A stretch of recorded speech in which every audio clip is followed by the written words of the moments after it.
मेरा मित्र माननीय खगेन्द्र सुनवार निर्वाचित भएर यहाँ आउनुभएको छ।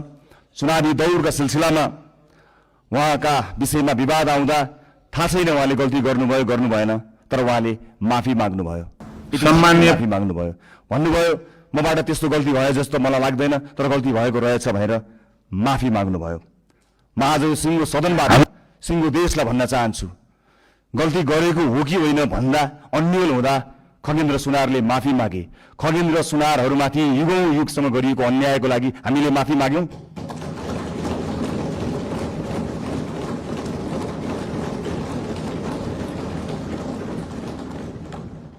यो देशको दलित समुदायलाई मैले आज सार्वजनिक क्षमा याचनाका साथ केही भन्नु छ। यो सरकार शताब्दीदेखिको विभेदको, अन्यायको, अत्याचारको इतिहाससँग पहिलो पटक सामूहिक र सार्वजनिक माफी माग्दैछ, त्यो पनि यो सदनबाट। अहिले बस्ने ठाउँ फेरि होला, तर आज पनि ती प्रश्नहरूप्रति हाम्रो नैतिक जिम्मेवारी उस्तै छ। अब साबित गर्नु छ कि हामीलाई केवल प्रश्न सोध्न मात्र आउँदैन, उत्तर दिन पनि आउँछ, समस्या देखाउन मात्र होइन, समाधान खोज्न पनि आउँछ। प्रतिपक्ष दलहरूलाई मेरो विनम्र आग्रह छ, हामीमाथि 24 घण्टा निगरानी गरिदिनु होला। शासनमा तपाईहरूको लामो अनुभव छ, हाम्रा कमजोरी उजागर गरिदिनु होला, गल्ती देखाइदिनु होला। यदि हामीले बाटो बिरायौं भने सच्याइदिनु होला। यदि हामी जनताबाट टाढा हुन खोज्यौं भने हामीलाई जनताको आवाज सम्झाइदिनु होला। हामीबाट अहंकार नबढोस्, हामीमा कुनै अहंकार नछाओस्, हाम्रा निर्णयहरू एकतर्फ नहुन्। लोकतन्त्रमा सत्ता पक्ष र प्रतिपक्ष प्रतिस्पर्धी मात्र होइनन्, एकअर्काका पूरक पनि हुन्। एकले काम गर्छ, अर्कोले निगरानी गर्छ, एकले योजना बनाउँछ, अर्कोले परख गर्छ। हामी प्रतिपक्षको आवाज कमजोर हुन दिने छैनौं, किनकि प्रतिपक्षको आवाज कमजोर बनाइयो र उपेक्षा गरियो भने लोकतन्त्र कमजोर हुनेछ। यो हामीले अस्ति भर्खरै देखिसकेका छौं।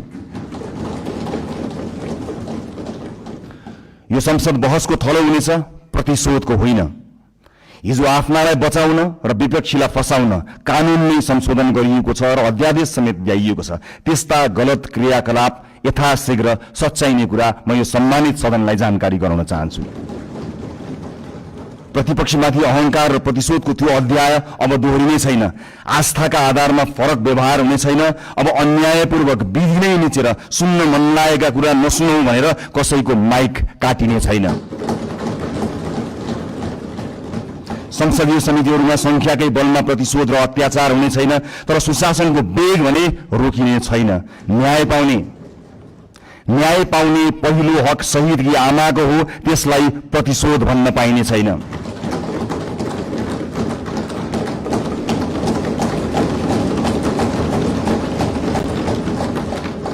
यो सरकार जेनजी विद्रोहको पनि सन्तान हो।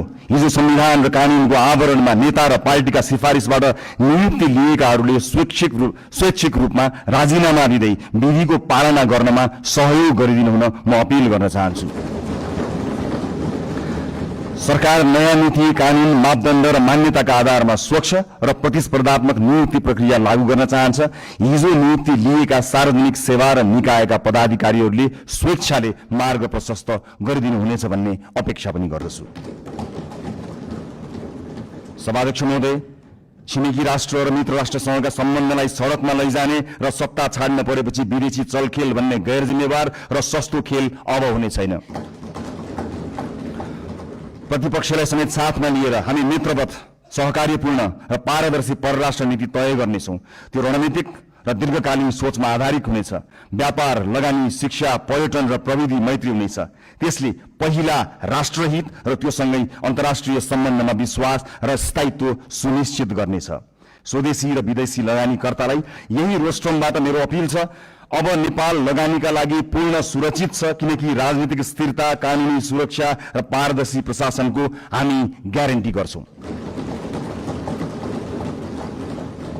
प्राकृतिक स्रोत र युवा जनशक्तिको यो देशमा अभाव छैन। म गैर आवासीय नेपाली दाजुभाइ दिदीबहिनीहरूलाई अपील गर्छु, नेपालमा केही गरौं। तपाईँ नेपालको आर्थिक विकासमा जोडिनुहोस्। हामी एक पटकको नेपाली, सधैँको नेपालीको बाचा पूरा गरेरै छाड्छौं।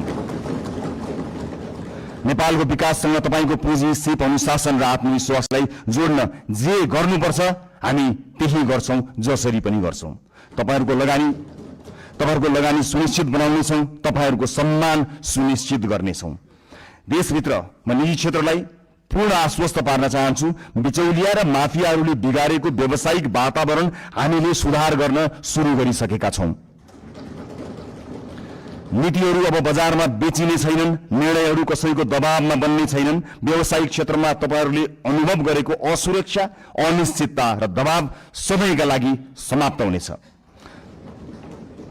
बिचौलिया र माफियागिरी अब रहने छैनन्। समान अवसर, पारदर्शिता, निष्पक्षता र व्यावसायिक स्वतन्त्रताको जिम्मा हामी लिन्छौं, सरकारले लिन्छ। म एउटा प्रसंग यहाँ प्रस्तुत गर्न चाहन्छु। सभामुख महोदय, मेरा मित्र माननीय खगेन्द्र सुनार निर्वाचित भएर यहाँ आउनुभएको छ। चुनावी दौडका सिलसिलामा उहाँका विषयमा विवाद आउँदा थाहा छैन उहाँले गल्ती गर्नुभयो गर्नु भएन, तर उहाँले माफी माग्नुभयो, सम्माननीय माफी माग्नुभयो। भन्नुभयो मबाट त्यस्तो गल्ती भयो जस्तो मलाई लाग्दैन, तर गल्ती भएको रहेछ भनेर माफी माग्नुभयो। म आज सिङ्गो सदनबाट सिङ्गो देशलाई भन्न चाहन्छु, गल्ती गरेको हो कि होइन भन्दा अन्यल हुँदा खगेन्द्र सुनारले माफी मागे। खगेन्द्र सुनारहरूमाथि युगौं युगसम्म गरिएको अन्यायको लागि हामीले माफी माग्यौं।